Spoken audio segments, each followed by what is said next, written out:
Hello, my name is Benjamin Trainer, and I will be your professor for the human biology course this particular semester. I've taught the online course. This will probably be the third time, and it's gone through various iterations over the times that I've taught it. But this one seems to be pretty good. So hopefully this works well for everybody. I just wanted to take a second to introduce myself, so you could kind of put a face to a name, so to speak, and go over a few things to make sure that we're all on the same page, so that everybody is given the opportunity to be as successful as possible, so that hopefully it's a good experience for everybody, and everybody's able to do really, really well. But anyhow, I just want to kind of go through, I'm going to go through the syllabus before I click over to Brightspace and look at some of the information there. This syllabus is posted in Brightspace as well, so you'll have the ability you can go back and forth to be able to look at that. Not that I anticipate you doing that, but the opportunity is there should you be so inclined. So obviously, with this class, Bio 1200 Human Bio, it is summer 2025 for this particular version of the class. It is strictly online and asynchronous. I am going to make everything available to you from the outset of the course. Um, the course itself, I can't take credit for. Dr. Knapp is the one that has designed the course. In my introduction piece in Brightspace, you will notice there is a portion on there from Dr. Knapp as well that I included. She's the one that's actually put all of this together, and has made the class a really, really great class. I think it has tremendous amounts of information, but it's presented in a very usable type of fashion. So hopefully you find that to be true for you. As I said, Benjamin Trainer is my name. I am a high school science teacher most of the time, actually all the time, and then I've become an adjunct for Marion Tech. I think it's been about 4 years ago now, maybe 5 years ago. I don't know. It's been a short minute, but anyhow, I teach human biology, and I also teach the intro to forensic science. So, in the event that you find this course enjoyable or at least tolerable, and you're looking for a second natural science credit or 4 credit hour class, that would be one to possibly consider as well. So you can see here, you can reach me at that Google Voice number. You can call or text, either one. Now, if you text it, even sometimes if you call it, it may not come through right away. But I do try to check that at least once a day, so you may have to bear with me there. The preferred method of getting hold of me, without a doubt, is going to be email. I check email multiple times throughout the course of the day, and so I will be able to respond to that in a much more timely type of fashion. I would certainly think. Office hours, the office hours are subject to change. If you have something that you need to talk with me about, and you haven't gotten hold of me in any other way, we can always Zoom. We could meet in person if you felt that that would be necessary at campus or whatever the case might be. So there's lots of options in terms of being able to get in touch with one another, and obviously be able to hopefully make this as pleasant of an experience as possible. Going through again, you can read all this. I'm not going to insult your intelligence by looking at it, but um, the important thing here: class is not intended for those going into healthcare or scientific fields. It won't count as a true um, scientific type of course under those settings. I don't exactly know why, because the class itself is pretty rigorous. The lab activities are really good, so you're getting a great foundation scientifically speaking. But it's just one of those things. It's obviously outside my control, but there's a lot of good stuff that we're going to be going over. So, additional supplemental readings, Respondus. If you're unfamiliar with Respondus, I'll be very honest with you. I am that professor that looks at every Respondus activity. So every quiz that we have, every exam that we have, I'm going to check those, and I do look at them. And I look through almost the entirety of the video, making sure that what you're doing is in fact yours. That's an important component to me. Now, I know with the asynchronous learning and distance learning, students have become very creative at being able to get work done that may not be their own. And if that's you, I mean, I feel bad that that's kind of the approach that you're taking. You're missing out on an opportunity to really push yourself and kind of see what you can do. So, in the event that you're someone that doesn't try to do very much work on their own, understand that in my class that will result in zeros. All right, I do want to be upfront with you and very clear and very transparent about that. Labster, that's going to be the software program that we're going to use for some of our lab activities. It's a really good integrated lab system in terms of kind of some of the things that we'll be doing. So again, hopefully you find that useful and beneficial and even maybe mildly entertaining kind of as you go through and do some of these activities. Next, in terms of kind of materials, obviously there are certain things that are going to be necessary. Some of the stuff you're going to do on your own.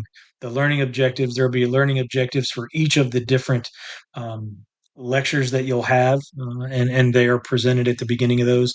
The lectures Dr. Knapp will be responsible for.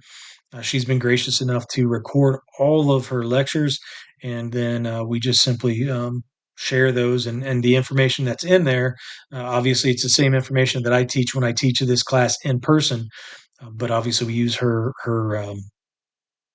recorded notes as the basis for the activities that you're going to be doing. So again, that's where the information that you're going to be using is going to come from. So again, if I were you, I would make sure I'm very familiar with that information.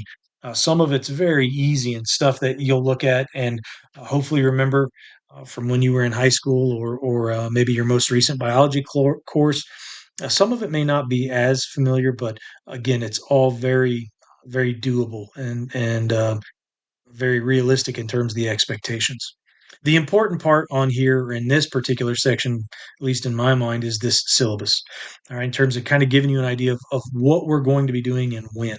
So Dr. Knapp has done a good job. She's broken this course up into 2 week blocks basically. Each block is designated as an A and a B, so it's 8 weeks in total. But week 1A and week 1B, and you'll notice that they fall on Wednesdays and Sundays. So, for example, your introduction and respondus lockdown test will be due by Wednesday, June 5th. The lab safety stuff is going to be due by Wednesday of that week as well. And the experimental design and then the Labster experimental design. Those are all going to be due by Wednesday. All right. And then during 1B or the second half of the week, getting you to Sunday, chapter 2, that's a duplicate, so I can take that out. My apologies. But again, you've got your first quiz, you've got a review worksheet, you've got an article that you're going to be looking at, your human health project topics and groups are going to be due. And there is more information about the human health project in Brightspace, and we'll talk about it kind of as we go through as well. But notice you've got your third and fourth Labster experiments that are going to be due. So in this 8 week format, we move very quickly. And so you're going to want to make sure that you stay up on your work, stay up on your lectures, all of that material. And I know it's a lot, but again, it's a 4 credit hour class. If you're coming into this thinking, oh, I can spend an hour, a couple days a week, and I'll be good. Unfortunately, that's not going to be the case. This class is going to require more dedication to that or than that in order for you to be very successful. All right. So we go through and again, we look at the other material here, week 2A, 2B, so on and so forth. Again, kind of just looking through a lot of this material. Again, different things are going to be due. You'll notice the lecture material, the homework and quizzes, the human health project is in this column here. And then finally, you get the Labster lab material or lab activities that are on the far right column. And it's pretty consistent, obviously, as you make your way through each of these different parts. Again, some of these, the lecture materials are short, some of these, they're a little bit longer. So it's all relative to the topic that's being discussed at that time period. You'll notice you've got your exam one Quizlet, and then exam one is going to be due by Wednesday of that particular week of the 3A week, if you'll notice that. And then we continue on down through. So Dr. Knapp has broken this up, and you will have 4 exams. Okay, so exam one, here's exam two, exam three, and then finally exam four falls on the very last or next to last day, really, of the course. So the course ends on that Saturday, and so your exam will be due on that Friday. So that's something to kind of keep in mind as you're kind of building out the rest of the course, and trying to kind of think about, well, what am I going to do and on what days? All right. So again, you want to kind of keep that in mind. There are several things in here, and I know I've scrolled past several of them, but there are some things where you're going to have to be in contact with me. The on your own, that's the OYO, on your own peer reviews. That doesn't, but the on your own instructor conference, those are important. So those are times where you're going to meet with me virtually. We'll Zoom it, unless you really have a burning desire to meet in person, and we'll go over kind of what your plans are, what you're doing, what you think has worked, what hasn't worked, things along those lines. So that'll be useful both to you and to me. I can see what you've done. We can kind of talk through maybe any type of misunderstandings that you might have or anything like that. Try to get those cleared up. Again, giving you the best chance to be really, really successful in terms of the projects that you're going to be doing. So anyhow, that's all of that.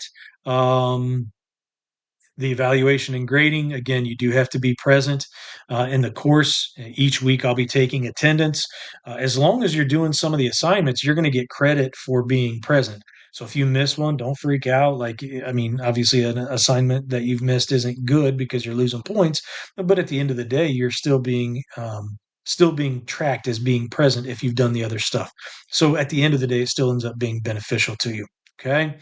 This is just a sample of kind of some of the things that Dr. Knapp has used. Many of these end up being very similar in terms of kind of what we can expect this particular semester, this particular block as well. Again, you'll notice this material in terms of the exams, for exams, the quizzes. There are articles that you're going to be reading. I guess in my opinion, this is one of the best things that Dr. Knapp does because uh, there is so much information or misinformation that exists today. Being able to read and understand what these different articles are talking about becomes very important in terms of being a scientifically literate individual, and that ends up being very good. So you can see some of the flaws, some of the errors that may exist in different articles that you may read, whether it's in popular media or in newspapers or whatever. Again, different things that you're going to encounter. So this isn't going to be via Canvas. Obviously, for us, it'll be Brightspace, but PDF, Word documents, Labster. If you have Google and use Google Docs, I'm okay with that. I know Dr. Knapp does not prefer those. I don't mind them. As long as you give me access to them, that's fine. You can share them with me, and I don't have any problem with that. It works out really, really nicely. Late work, you're not going to get credit for. Um, Especially, let's say you have an assignment that's due today and it's due at 11:59, and you email me at 10 o'clock and say, "Hey, I didn't get that assignment done." The answer 9 times out of 10 is going to be, "I'm sorry that you didn't get it done. However, you've had the entire time to be able to accomplish this task. If you're waiting until an hour, 2 hours before it's due, I'm not going to give an extension for that." Extensions are handed out very tentatively, and not very often. All right, so you want to kind of be mindful of that as you're going through and preparing yourself for this particular class. The Human Health Project, again, there's more information in that in Brightspace, and you can take a look at that. The attendance stuff, late work policy. Again, extensions have to be granted ahead of time. That's going to be important. And then deduction of 10% per day that they are late. Okay. But the only way this works is if you are letting me know well ahead of time. Like I said, 2 hours before it's due is not ahead of time. A day, 2 days, a week. If you know you're going to be gone on vacation, get done what you can. And if it gets close to that day and you're like, gosh, I've done a bunch, I'm kind of tired, I'm not going to hit everything that I thought, let me know and let's see what we can work out.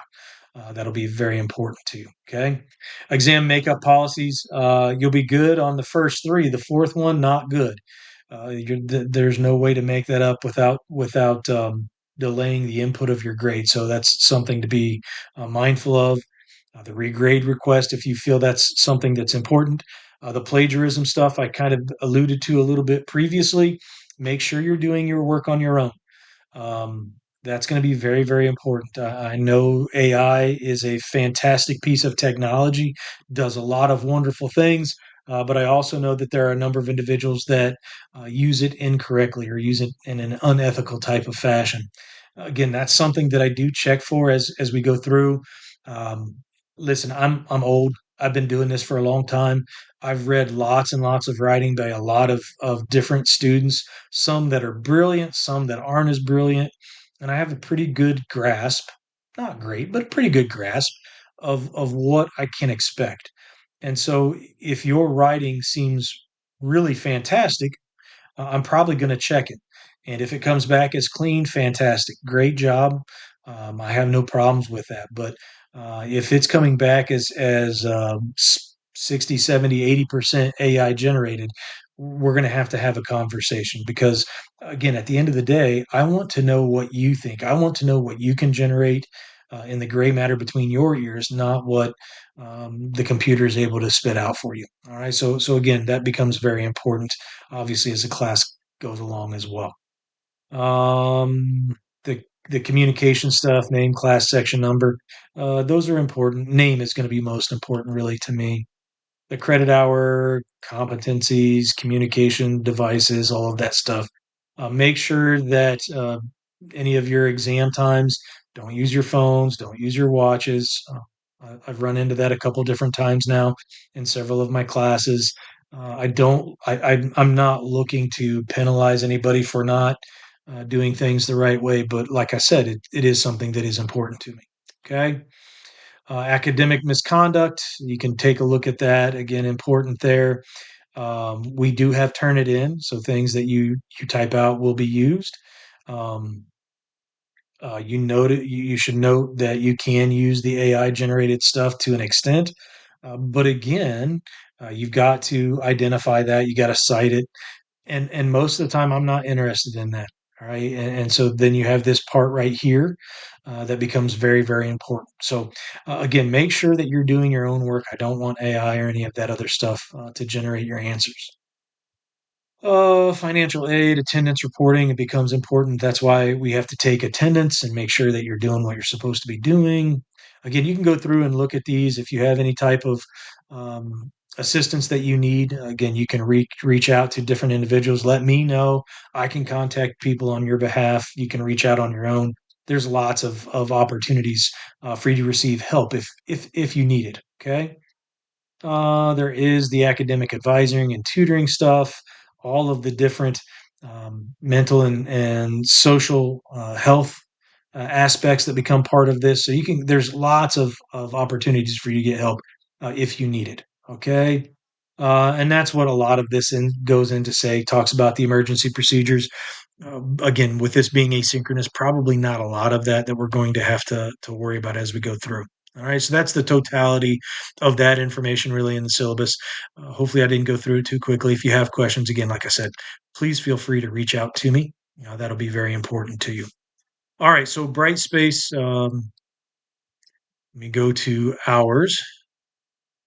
So as you look at Brightspace, yours is going to look a little different, obviously, than what mine does because of what I have the ability to do in terms of assigning the material and building the classes and all that good stuff. But what's important is the content. And so if you go to any of this, the course information and syllabus, so if you click on these and expand them, this will bring up the syllabus that you and I have just gone through.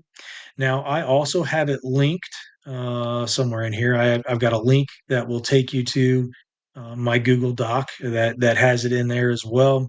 There's information on being able to use Labster. There's videos on all this stuff. So there's lots and lots and lots of resources to be able to help you. So again, you can look at those kind of at your leisure, use them as you want, and basically as you see fit. But what is most important to you is as you get into the different weeks. So you'll notice due dates, right? Due Wednesday, June 5th, due Sunday, June 8th. So week one, the lecture assignments, again, due by Wednesday. The introduction and expectations. Okay. So this will take you to the introduction video. right? So that's going to bring you to this. But then here's your first assignment, right? Day one introductions, making sure you're going through, and you'll see a little bit about me, and you're going to give us hopefully a little bit of information about you as well, to be able to kind of take a look at that. Again, you can reduce this to get out of that. You can get to the first lecture, and again, there are going to be the PowerPoint itself as well as note packets or notes for you to be able to fill in if that's something that you're interested in doing, and then the respondus piece to that as well. So this again, we're still all in week one, 1A more specifically. And then you get to the lab assignments. So you've got the lab safety stuff, Labster video, the demo, the lab safety video, lab safety PowerPoint, right? And then lab safety. So there's lots of pieces and parts to this. The neat thing about all of this, and I'm going to bounce around here a little bit, so bear with me, and I apologize. But obviously, on the right hand side here, if I move this, you've got um, all of the information that shows up here on the right hand side, so you can see what's going to be coming in the next, what is that, about 2 weeks, give or take just a little bit. So there's lots of information that you're going to have, lots of opportunities to be able to take a look at them, and even as you go through and look at each of the various weeks, it gives you an idea of what you've done, so that you can kind of track, is there something that I'm forgetting? Okay, so that becomes important. If you don't want to be able to see all this, collapse that. And then any new announcements, I will post announcements. I do have some reviews that are a little different than what Dr. Knapp has that I will post, and I'll put those in the announcements so that you can take a look at those as we get ready to do all the various exams and things like that.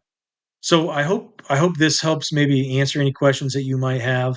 If there's anything that I've omitted, please forgive me. It's not intentional. But if you have questions, like I said, feel free to reach out via email. You can call me, you can text. But like I said, email is going to be the fastest, probably. But I'll do my best to get back to you and check the other avenues as well. So I hope you are looking forward to the class. I know I am. I'm looking forward to getting to meet all of you in some way. I really look forward to the Zoom, so I can put faces to names. But if you have any questions, any concerns, please feel free to reach out to me. Otherwise, good luck with the course, and let me know if you have any issues. Thank you.